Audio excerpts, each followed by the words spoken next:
Hey, how's it going, everybody, and welcome back to Income Views. If you're new here, remember to leave a like, subscribe, and hit the notification bell for more. So now we're going to be talking all about this, kind of these two stocks, these two ETFs, SCHD, as well as another one that we're going to get into right now.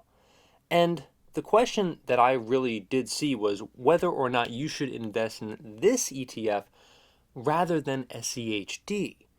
And it's kind of one of those ETFs that has kind of almost flown under the radar with a lot of YouTubers, especially. Haven't really talked about this ETF all that much. It's also a very low barrier of entry, if you will, in terms of whether, like, how much money you have in your pocket just to invest in one particular share. It's a lot cheaper than to invest in, like, a VOO or like a SPY, I believe, also. So this particular ETF is called DGRO, iShares Core Dividend Growth ETF. And right now, as this video is being recorded, the share price is $62.14. So that's not bad if you're going to just, concentrate on one particular ETF in terms of one particular share price, of course. So the total return for 1 year is 14.70%. And that's according to the average annual as of June 30th, 2024. So really a lot of interesting numbers here. So the key facts: net assets of the fund is 29,947,074,284. The closing price from August 30th, 2024 was, again, $62.14. So, all right, let's get away from the numbers for a second and let's just talk like pretty much brass tacks here. So, everybody talks about SCHD and VOO, all these other ETFs. What separates iShares Core Dividend Growth ETF is, first of all, kind of that low barrier of entry of only $62 for one single share, as well as the dividend as well. Okay, so the dividend is actually quite high. That is so that's 2.19%, and that's paid for $1.36 per share, and it's not bad. I mean, the dividend is paid every 3 months, and the last ex-dividend date was June 11, 2024. So again, like, if you are concentrating on a fund that was pretty much just paying all, and you just wanted like dividends and a low barrier of entry, it's definitely at least worth checking out. So some of the holdings are JP Morgan Chase, Johnson & Johnson, Apple. These are, of course, the top holdings. ExxonMobil, ABBVE, I don't even know what the heck this is. It's a healthcare company. Microsoft, Chevron, Broadcom, Procter & Gamble, Home Depot. So they have a lot. Coca-Cola, United Health, PepsiCo, Cisco, Bank of America, McDonald's, Amgen, Eli Lilly, Comcast, Morgan Stanley, Walmart, Abbott Laboratories, Lockheed Martin, Visa, Medtronic PLC, BlackRock, Lynn PLC, Oracle, Starbucks, Qualcomm. So the list goes on and on. PNC Bank, there's Caterpillar, Lowe's, and so, I mean, this is like a very large ETF. And again, like, this is the year total. So this is total return as of August 29th, 2024.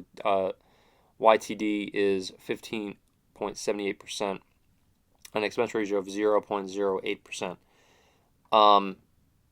So SCHD, of course, I kind of like. Well, actually, they're pretty much similar in terms of how much they're worth. So in terms of how much one single share is to buy, I should say. So SCHD Schwab Dividend, or the Schwab ETF, is 84.53. But to be honest, yeah, I mean, it really just depends on who you are as an investor.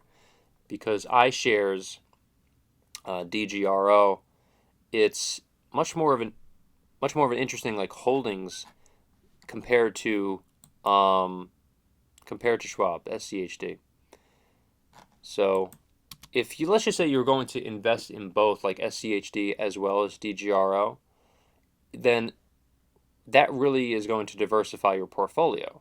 I always say, like, diversification is just so key when you're investing in the stock market.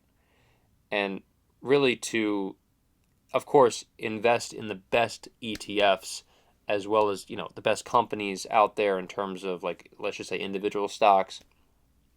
Those are where you want to be. That's where you want to be, obviously. That's, a given. But diversification is the thing that nobody talks about, because let's just say if you were just going to invest in Amazon and you invested all of your money, let's just say you invested $200,000 into Amazon, all your savings. Well, okay, fine. One day that might work out for you, like in terms of, like, let's just say 1 month or one year. But if you were going to, go down the line, and let's just say it was going to be like you're going to take your money out after year 5 of investing in this particular company, then you may not have done your homework and you may not have invested properly, because that amount of money may have, either gone down the toilet like it did back not too long ago, only in, I believe it was 2022, where Amazon was having a horrendous year, and you would have been down significant amounts of money. Now, if you would have diversified your portfolio and you would have, over the course of, let's just say, even 5 years or 10 years or whatever, and you put your money in waste management, you put your money in Amazon, you put your money in SCHD, in DGRO, then you would, and AVGO, and all these other companies, Home Depot, just all these companies and all these ETFs, you would most likely be better off because your portfolio is well diversified. And if one ETF goes down the toilet, if one, I'm not saying it's going to happen, but if it did, let's just say, if you were invested in Caterpillar and that particular company had a horrible year and they had a loss, a very significant loss of that year, then you'd be okay because you were also invested in AVGO. You were also invested in the S&P 500. You'd be okay. Of course, if it's a really down year for the market and we're talking like 2008 recession, then I can't help you there. But, like, of course, this is just generally speaking. Obviously, generally speaking, you'd be fine. If you were going to diversify. Of course, as I always say, every single investment, all of this has risk. But back to Schwab ETF compared to DGRO. I hate saying the word if, but if I was going to invest, or if I was going to tell someone to invest in certain companies, like this is not, financial advice, obviously, disclaimer or whatever. But if I was going to tell, let's just say, my sister or somebody to invest, or my brother, I would say, look, diversify. DGRO is very interesting. Taking a look at it compared to, Schwab, the companies that they have under their umbrella are a lot different. They have a lot of really interesting companies that they have under their particular umbrella. I'm not a huge fan of having Johnson & Johnson be like the number 2 holding of this company, to be honest, of this ETF. I'm not really a huge fan of that. JP Morgan is okay. Obviously Apple, you know, and obviously Microsoft, Broadcom, etc. And I can kind of understand, certain companies that are definitely dragging this ETF down a little bit. Because some of these companies haven't performed the best this year. Some have, obviously. I'm not saying that. Some have and some haven't. But we're talking like 18.35% financials, 17.94 healthcare, info technology 16.01, industrials, consumer staples 17.77. So it's definitely something that it's a diverse dividend. I mean, I should say it's a diverse ETF for sure, and you get dividends. So it's at least worth checking out, in my opinion. I really do think that. So, I mean, that's just how I feel. I mean, like I said, really just depends on like I always say. I mean, it just depends on what kind of investor you are, whether or not you like ETFs, whether or not you want to invest in individual stocks, whether or not you want to be a day trader. It really just depends on who you are, of whether or not this ETF or any ETF or any stock is right for you. Because everybody's different, everybody's investment goals are different, and it doesn't really just fall under one roof. Now, if I was going to say if you were going to hold certain ETFs for retirement, this is one to check out. I would say, but again, depends on who you are. So, thank you so much for watching, everyone, and I will hopefully see you in the next video.